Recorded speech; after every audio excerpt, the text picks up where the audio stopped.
Greetings, namaste, and welcome to day 10 of the 30-day Rise Challenge.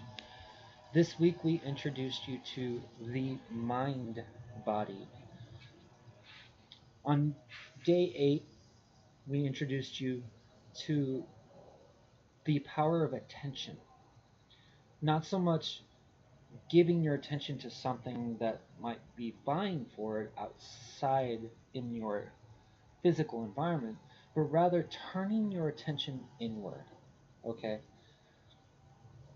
On day 9, we brought in focus point, where you focus your energy on that you are giving attention to, and the quality of energy that you are sowing into that. Anytime that we perceive something outside of us and we give it a quality of energy, whether we claim that it's a negative or a positive experience, we sow that energy into our own soil.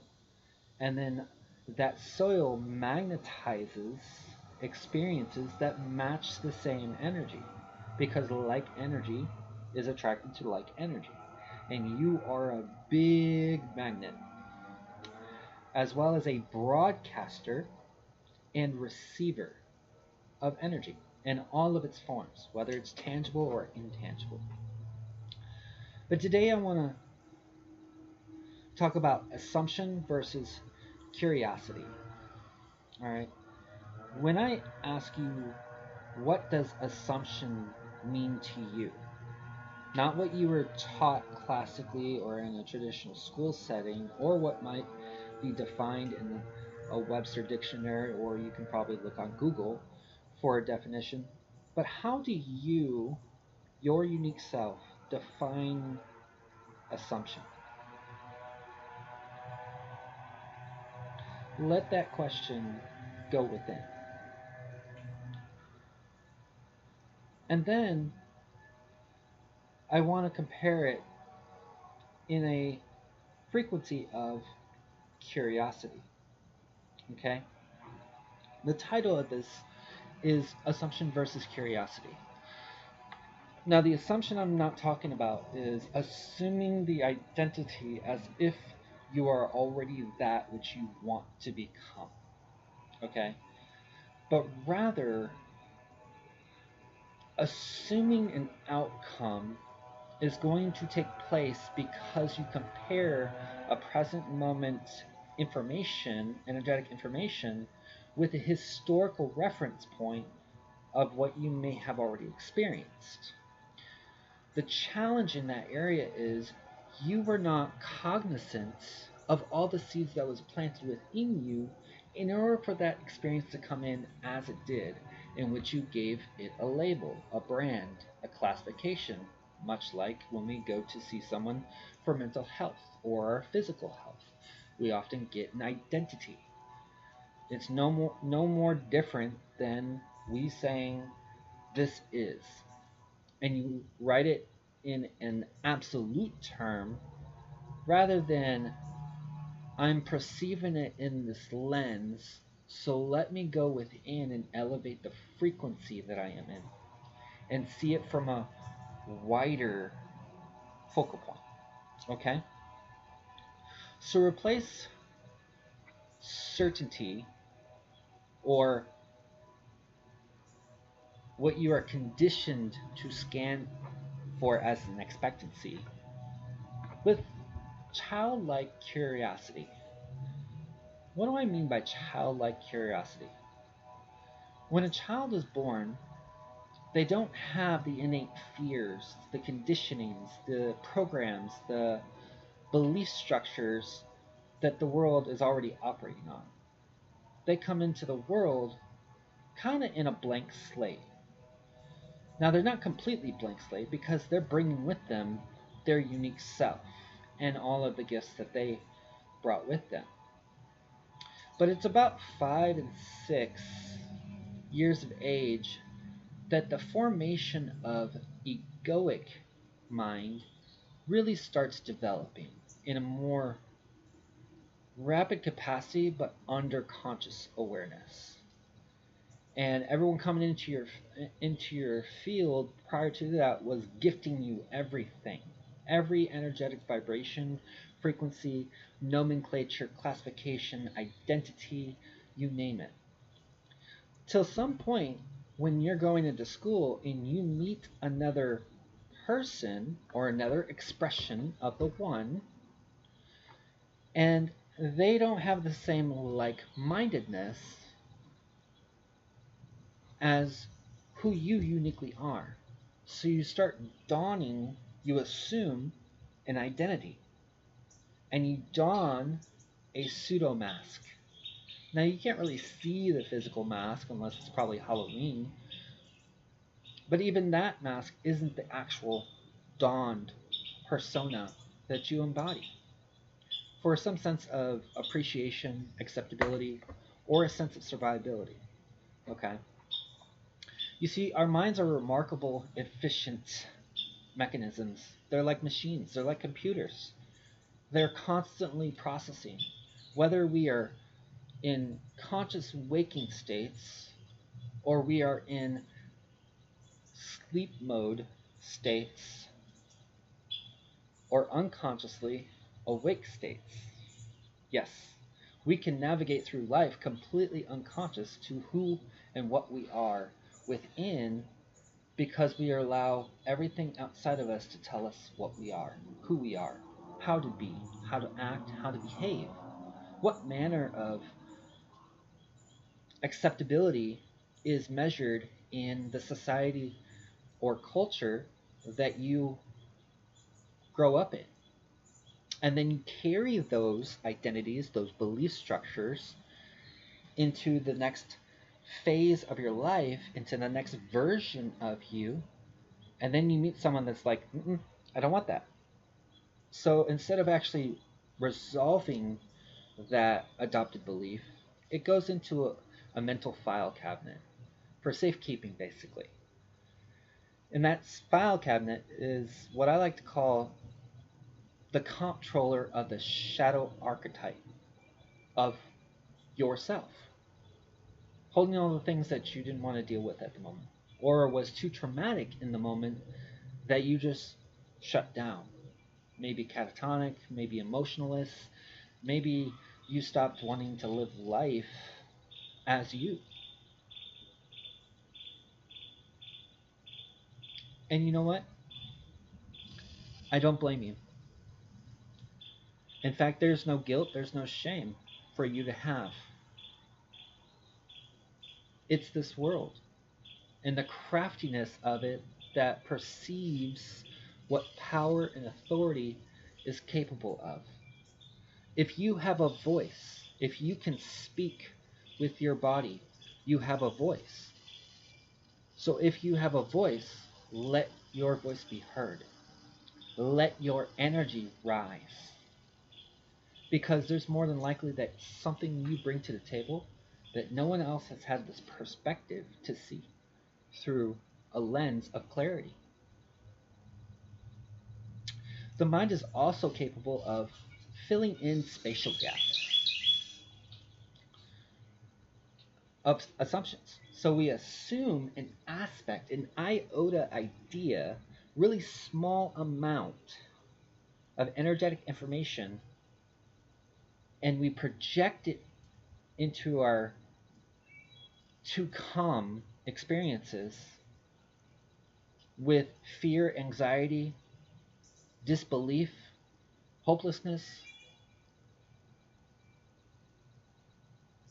maybe anger, wrath. And yet we aren't consciously aware that it is us sowing that energy before it ever arrives. So when it does arrive, what does it do? It reinforces what you said to make what you said to be truthful. Doesn't matter if it's in the highest state of truth. It's the power of your energy that you feed into the world. And just like the world, it's a reflective canvas that reflects your energy back to you. Everything in your environment can teach you everything about yourself. But if you dwell within, go into the mind body, activate the crown and the third eye, and you will see with a greater clarity, a greater sense of discernment of energy that is happening in the moment, and you widen your focus. You see more of the bigger picture than a zeroed in, narrow minded lens of perception. And this can be about people, it can be about situations, it can be about circumstances, it can be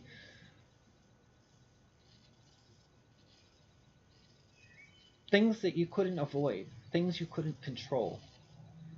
And then you got so wrapped up that you wanted to plan everything down to such meticulous detail that in that case, you displayed or expressed yourself in frustration because it didn't play out to your assumed expectation. But what if I told you that even though you have a planned idea and you want something to occur, that it often occurs beyond what you could ever imagine or expect to come in?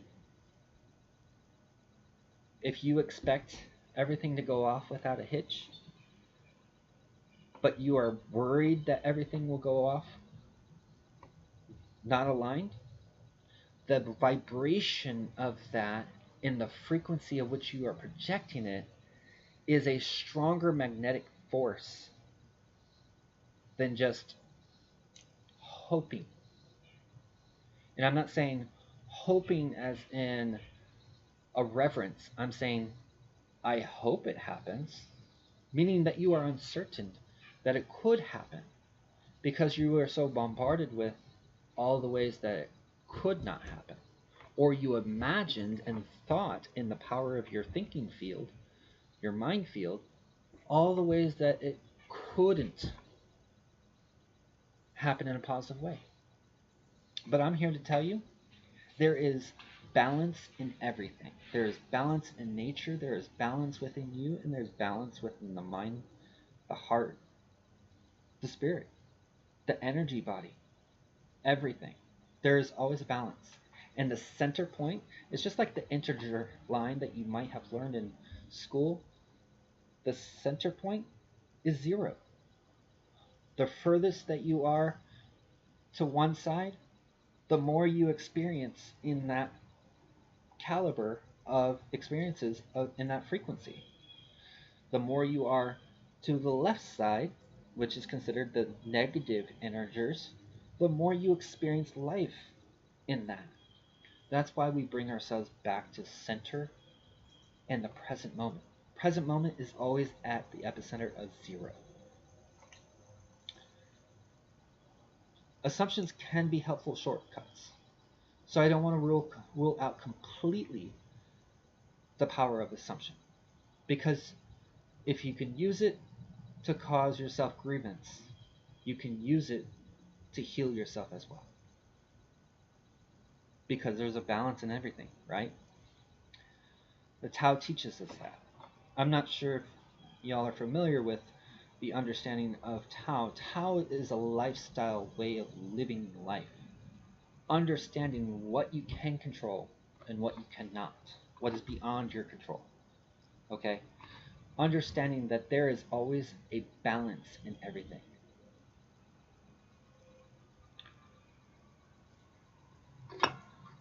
But we often disguise it with, this is stressing me. You are triggering me. I'm anxious because I've always been anxious. I'm bipolar because that's what I've been told I'm bipolar, so I've always been bipolar. What that is telling everybody else is a narrative from a belief statement given to you as a gift. And you've taken it without reservation or without truly seeing through the energy there and embodied the identity till your body vibrates in alignment to that experience and keeps on a loop. It will keep coming in until something in the variable changes. And the variable or the formula within that is within you.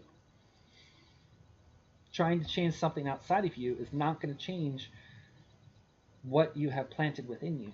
So you have to cultivate your soil, loosen up the dirt, let go of the attachment, of the assumed expectation, and approach things with a childlike mind curiosity. Be open instead of declaring something will or will not work. Let the experience unfold itself, and you will get the truth in the experience. You see, curiosity actually interrupts assumptive autopilot.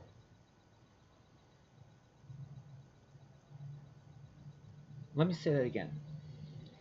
Curiosity interrupts assumptive autopilot, meaning all the assumptions that you have within you are running on autopilot processing, constantly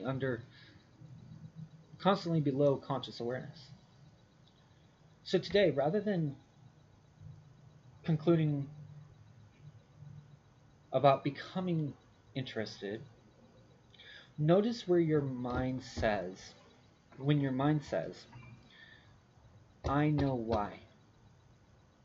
And gently ask, what else in this experience is completely true beyond fabrication, beyond my own limits of perception? Show me the full truth in this experience. And you open yourself up to a wider view of all that is happening. Practice that more frequently. Set that as your intention in the morning when you first wake up. Give gratitude for what has come into your life before you rest your head at night. And let that be a continuous thing. Because as you train that mental muscle, it gets stronger and stronger. Till at some point you no longer have to practice the discipline. The discipline is already encoded within you, processing at light speeds under subconscious awareness. So I help you with setting a morning intention. Every morning, I encourage you, should you choose to accept this practice, set this intention when you first wake up, before you do any of your habitual practices, waking up in the morning, etc., etc. Even if the alarm clock didn't go off and you woke up late, set your intention for your day. Today, in a centered presence, okay? Today, I choose curiosity over assumption. I remain open to learning, growing, expanding, and seeing more clearly through all experiences that come into my life, whether they are within me or outside of me. Repeat that 3 times, okay? Let it really solidify in your soil. And then go about your day, because you've already set your intention for the day. Your mechanics under conscious awareness is already running the processing. Go about your day. Do whatever you have to do, whether it's work, whether it's field work, whether it's your day off and you're going to the nature park, or you're doing something else.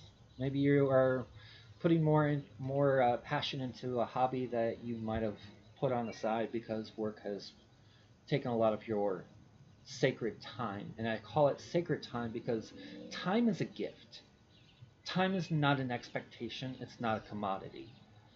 It's not free. You can't just replenish time when someone gives you their time.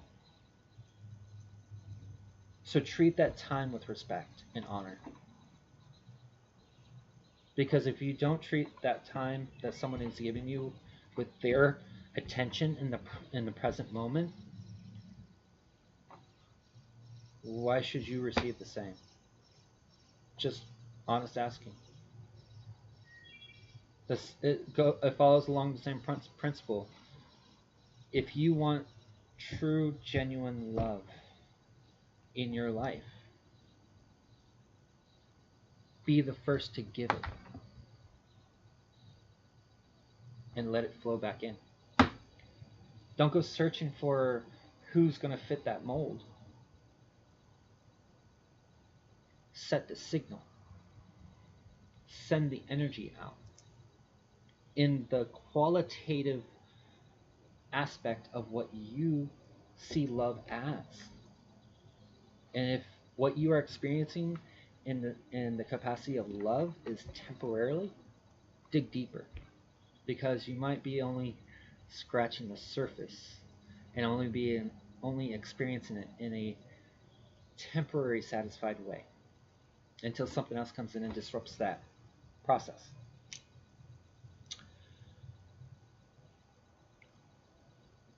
We're going to do a little mindful meditation, okay?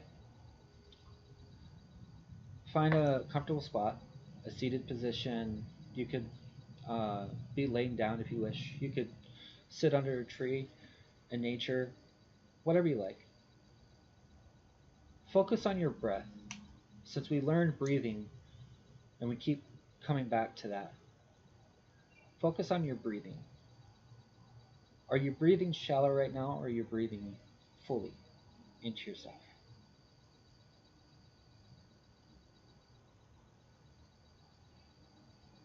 I ask that because in order to get yourself in the state of calm and absolute clarity, we must be in a centered, neutral position. To do that, we calm our nervous system with our power of our deep breathing. Okay? We also align our mind body with our physical body in a coherent state with deep resonant breathing. So I'm going to ask you, breathe in deeply through your nose with your mouth closed, all the way down to your diaphragm. Hold it for about 4 seconds, release for 4 seconds, and pause for 4 seconds. And then allow your breath to be natural. And cue in internally what is going on between the mind body and the physical body. All right? You may have other energy that's going on. We're just not going to get into some of the other aspects of bodies, as those are going to be in another week, but they will all tie together.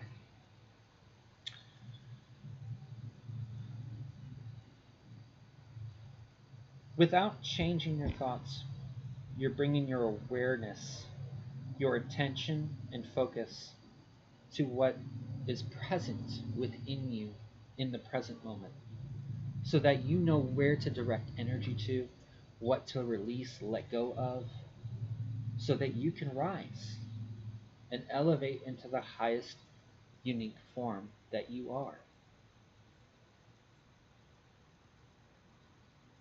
But whenever you notice your mind kind of drifting off, wandering, maybe jumping around like a monkey, remember to bring it back into present moment.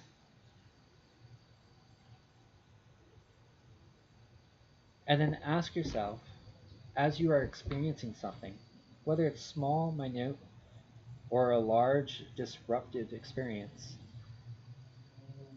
is this a fact or an interpretation of something that I hold within myself for me to experience it in this manner? What evidence, what factual evidence is within me that supports this to exist in my experiences?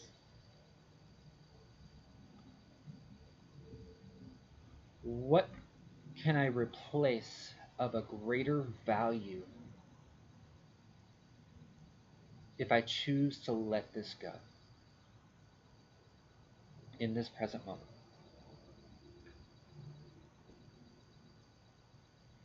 Let the questions rise, or let the answers rise up in you, and then write them down in a journal. Come back to them. After you write them down, don't judge them. Don't mark whether they are yes or no, or right or wrong. Just write down. Allow your thoughts to come and go without judgment, whether it's your judgment or someone else's judgment. And remember, someone else's judgment has no business speaking about who you are at your core, what you bring to the table at your core. Why? Because all of them are wearing a face mask, a song and dance. Just this past week, there was a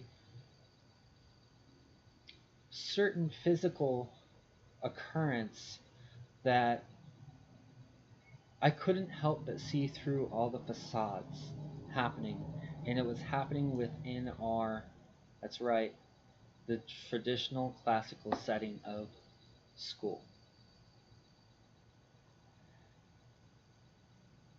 They even quoted a Tennessee based law that actually wasn't even in alignment to the environment. But they also thought people wouldn't do their due diligence and their homework either. And the same representative that sits in the chair of this board is also the same representative that speaks with his double-edged tongue when he thinks no one else is watching. And I'm not saying I'm not putting him down, and I'm not going to name his name, but people already know who he is. I had the joy and pleasure of knowing him in a professional capacity. And in that professional capacity, I saw all that he presented himself as, the face behind the curtain. But what did I do? I said enough was enough. And I allowed myself to remove myself out of that environment. It didn't mean that I couldn't produce tangible, high quality results in the professional aspect of which my skills were more than qualified to provide. But there was also the fact that this person assumed a fear-based idea that because I have something else operating in the background that he thought was in competition to himself or his company, that I would have to make a choice of this or that. Well, anytime somebody puts me in a position where I have to make a choice, it sounds like control. And I refuse to ever be controlled by anybody because I'm my own unique person and you can't control me. You may rewrite what I say, you may try to control the narrative, but the light will always come. You can't hide what you do in the darkness and expect the light not to shine on it because something else is going to bring it out, and I don't have to do anything about it. The universe does it in whatever manner it does. In this case, it wasn't the best outcome for certain individuals as they experienced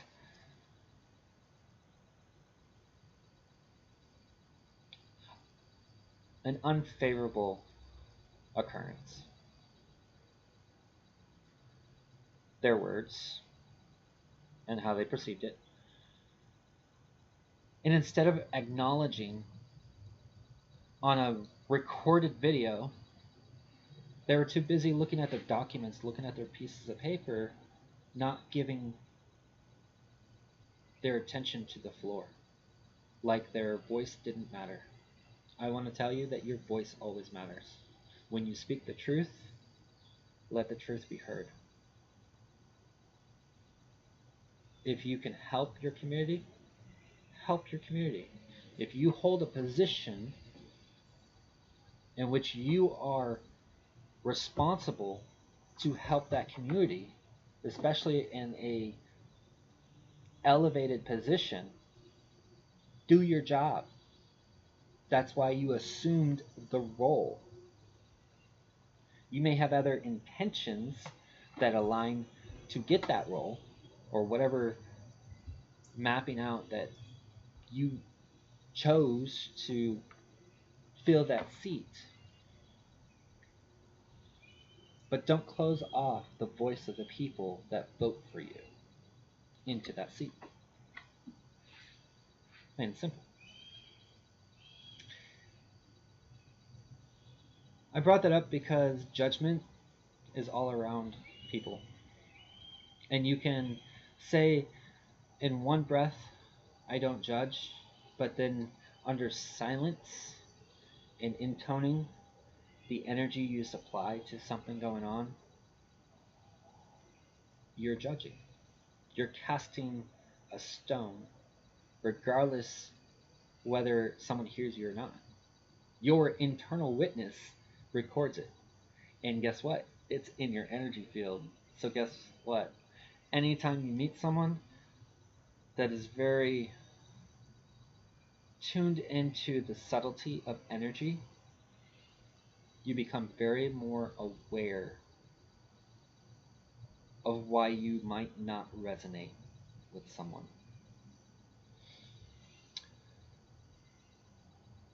Throughout the day, notice moments when you automatically assume something. Maybe someone's intentions, or you call it someone's intentions, but maybe you are basing it off of their behavior that they have expressed. Maybe the outcome of a situation that you hoped for a greater outcome or expectancy, but held it in a negative regard. Saw all the ways that it probably couldn't be a positive outcome. Maybe you're busy thinking about what another person is thinking about you. Or that you're in a position where you feel like you have to be a people pleaser and hide your light or your own abilities and beliefs of limitations that you hold within yourself. They will rise to the surface. So if you do not want to heal, if you do not want to rise, if you do not want to be the highest state of well-being of your unique self, I would encourage you to stop now, because we're going to get deeper and you're going to face things that you have long forgotten, because it's going to come to the surface. And it's not because I know what's in there, it's because the energy I supply through this is going to bring it up to your awareness. And you're going to choose whether to keep it as is, to elevate it, to let it go, and to occupy that space that you just made with greater value. When you do let go of something each time, pause for a moment, bring yourself back to a breath, a calm state breath, and then sow what you want in that place. Sow your intention to occupy that space you have just made for elevated vibrational frequency of anything you want to come into your life. As you sow the seed, you nourish it, you water it, you put fire in the passion of it, right? After a while, it starts getting nourished just from your environment and the experiences coming in. And your lens of perception becomes wider, and you start seeing things in a greater light because your framework is now scanning your environment for greater light, greater truth, greater awareness. Doesn't mean you won't have challenges, and doesn't mean that you are completely done when you have uprooted everything that you thought you have found within you that does not align to your highest unique self. There's always work to be done, and that work isn't outside of you. That work is within you. You become that, which is to serve your community by being the first within yourself to clear what no longer serves you. You can't be a coach without having gone through the experience and coaching from legitimacy, from authenticity, because everyone will pick up your vibration and your energy when it sounds like somebody else rather than sounding like you. So are you the same person in front of the camera, or are you a different person when the lights and cameras are off? When you think no one is around? When you think no one is hearing an earshot? When you freely give your energy out in verbal format, in body language?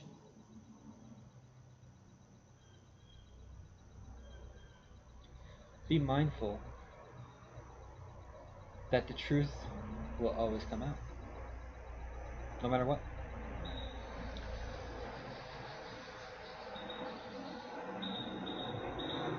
So I'm gonna ask you for a little closing reflection. I know we got a little bit serious there and a little bit deep, but I wanted you to understand the whole point of assuming something rather than actually knowing, not know of, but knowing intimately everything that is present within an experience. Approach things in a curiosity like mind, a childlike mind, and you experience the world where it's no longer in a state of duality. It's no longer competition. It's no longer uh, fight or flight, but rather things just start aligning, happening for you. They've always been happening for you. You just didn't realize that they were happening for you because you held a seed of belief in the state that you held it in within your body. And I'm not just saying your physical body, I'm saying your multi-bodied self. So I want you to reflect on this, if you will, because I'm only going to bring the truth to the table. And it's only because I experienced it, or I have put it into practice, applied it, before I sat down here and became the person that I am today, providing the content of truth for giving you guidance on how to rise daily into the highest vibrational you. The mind seeks certainty, but growth often begins with a question. Assumptions close doors before we know what's behind them, but curiosity keeps them open. Every time you choose to ask, instead of concluding or giving an as-is assumption, meaning can't be changed, you create space for greater understanding, greater clarity, greater knowingness, and you may even tap into many of your elevated senses. We often call these clair senses, and I do have a segment on clair senses, what they are, how they're utilized, and sometimes you don't understand why someone is acting a certain way. It's not because they don't like that they're trying to do something against cultural standards. It's because their unique body, mind, heart is on an elevated frequency that we don't call normal. We call it wrong. And what do? We toss medication at it to try to silence it. And that medication ends up deteriorating our body internally. So we no longer know who we are. We lose a sense of our own self under all these guises. So you decide one day, I've had enough. I'm done living the actor role for other people's stories, other people's narratives, other people's comforts.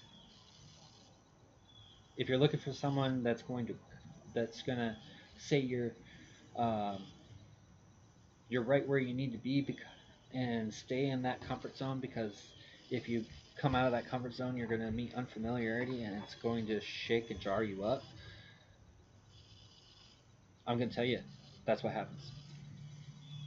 Because you disrupt the pattern and you boldly step into something you're not taught, something unknown, unfamiliar. So what does the ego self do? It tries to bring you back into the old style patterns, and it can use people in your environment. It can use experiences in your environment. It can use every physical idea or concept to try to bring you back into who you once were in a younger version, and keep you trapped in the past, fearful of the future. But no power is in either one of those. All power is in the present moment. And what you choose today is what's going to flow into tomorrow, from tomorrow. Choose to live in a subpar life and in a state of lack or a state of competition, versus you're going to experience that. But I want to tell you something. There is no one competing against you. It has always been you versus you. Other people may don the role, but you supply the energy. Nothing could come into your experiences without you supplying energy for it to be magnetized to you in some fashion or way. Now, there are preset things that we put in motion before we even incarnated, that they had to be in place in order for us to learn, grow, expand, adapt into our highest version self. We do have to go through some of the storms. We do have to go through some of the challenges. We do have to go through some traumatic events in order to move to the next elevated version of ourselves. What that looks like, I couldn't tell you, because it's your body, your thoughts, your energy, what you have sown in, what you have accepted into yourself, what you hold as a belief about what life is, or what you think is true, what you think is false, right and wrong, etc., etc. As you believe those things in those manners, you're going to experience life unfolding in those manners. But if things aren't working out for you right now, you might want to take a look inside and determine, are you processing life through curiosity, like a child with a childlike mind? Or are you allowing life to unfold with the sacredness of your time in it because of assumptions? That's the question. I know, got deep, got serious, but anytime I talk about what people think about someone else, it's none of their damn business. What matters is what you think about yourself. And whether you think about yourself in a truthful manner, or you just say to yourself in a repeat fashion of what other people may have said of you. I could say, I love me, I am a lovable person, or I can accept someone else's belief that I am unlovable, I'm an unlovable person. I say that enough times, and my subconscious mind will keep playing that out over. And the seeds are nourishing into full blown plants and drawing energy, like energy, into my experience. In the next segment, I'm going to introduce something to you that's probably going to make you go, what the? And that's understanding what the waking world is and what the sleeping world is. And if you think what you're living right now is the reality world, you're in for a surprise.